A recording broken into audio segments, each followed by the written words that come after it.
भारत ने 2023 में G20 summit की अध्यक्षता की। रविवार को G20 के समापन के साथ ही अगले साल की अध्यक्षता ब्राजील को दी जाएगी।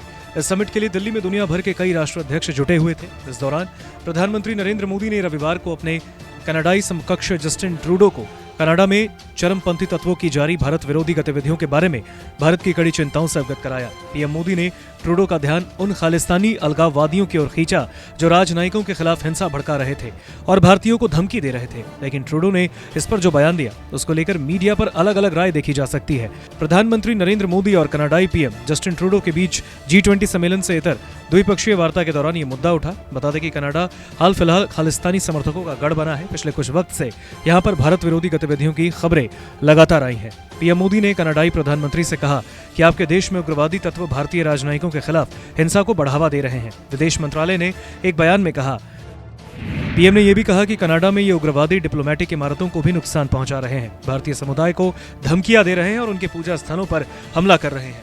बयान के मुताबिक इस तरह के तत्वों का नेक्सस कनाडा में संगठित अपराध, ड्रग सिंडिकेट और ह्यूमन ट्रैफिकिंग को भी बढ़ावा दे रहा है। इसमें कहा गया है कि इस तरह के लोगों से निपटने के लिए दोनों देशों को मिलकर काम करने की जरूरत है। इतना ही नहीं, प्रधानमंत्री ने यह भी कहा कि भारत कनाडा के रिश्तों को बेहतर बनाने के लिए आपसी सम्मान और विश्वास पर संबंध होना बेहद जरूरी है।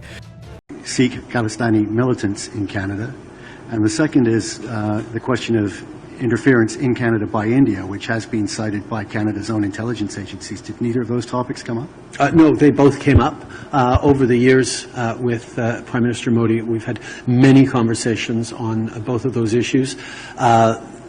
Obviously, Canada will always defend freedom of expression, freedom of conscience, freedom of peaceful protest. That's something that's extremely important to us. At the same time as we're always there to prevent violence, to push back against hatred. I think on the issue of the community, it's important to remember that the actions of the few do not represent the entire community or Canada. The flip side of it, we also highlighted the importance of respecting the rule of law, and we did talk about foreign interference.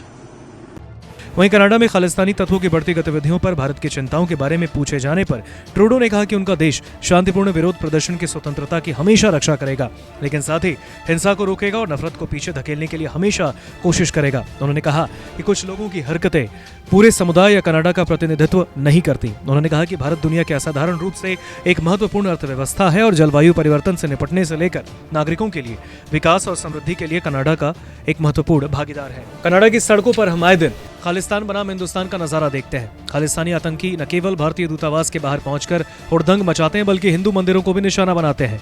ये भारत विरोधी नारे लगाते हैं। इन्हीं सब मुद्दों पर PM Modi ने ट्रूडो से बात की, लेकिन ट्रूडो ने जो बयान दिया उस पर काफी सारे लोगों ने असहमति जताई। करीब 2 महीने पहले की बात है, भारत सरकार ने कहा था कि कनाडाई सरकार आतंकवाद यानी खालिस्तानी आतंकी पर नरम रुख अपना रही है। इसके बाद ट्रूडो अपनी ही सरकार का बचाव करते हुए भारत के आरोपों को गलत बताने लगे। उन्होंने कहा कि कनाडा में अलग अलग विचारधारा के लोग रहते हैं और हर किसी को अपनी बात रखने का हक है। ट्रूडो ने कहा कि उनकी सरकार आतंकवाद को लेकर गंभीर है और ये सोच गलत है कि खालिस्तान समर्थकों को लेकर उनका रवैया लचीला है। भारतीय विदेश मंत्री एस जयशंकर ने ही इसके पीछे का कारण भी बताया। उन्होंने कहा था कि कनाडा की सरकार वोट बैंक की सियासत के कारण खालिस्तानी समर्थकों पर एक्शन नहीं लेती। और आंकड़ों की बात करें तो ये न केवल ट्रूडो की लिबरल पार्टी बल्कि कंजर्वेटिव और जगमीत सिंह की न्यू डेमोक्रेटिक पार्टी के लिए भी अहम है। यह सिख आबादी 8 लाख के करीब है। नमस्कार, मैं हूं मानक गुप्ता। अगर आपको हमारा ये वीडियो पसंद आया हो तो इसे लाइक और शेयर जरूर करें, और हाँ, हमें सब्सक्राइब और फॉलो करना ना भूलें ताकि आप देश और दुनिया की कोई खबर मिस ना करें। तो जुड़े रहिए हमारे साथ और देखते रहिए न्यूज़ 24।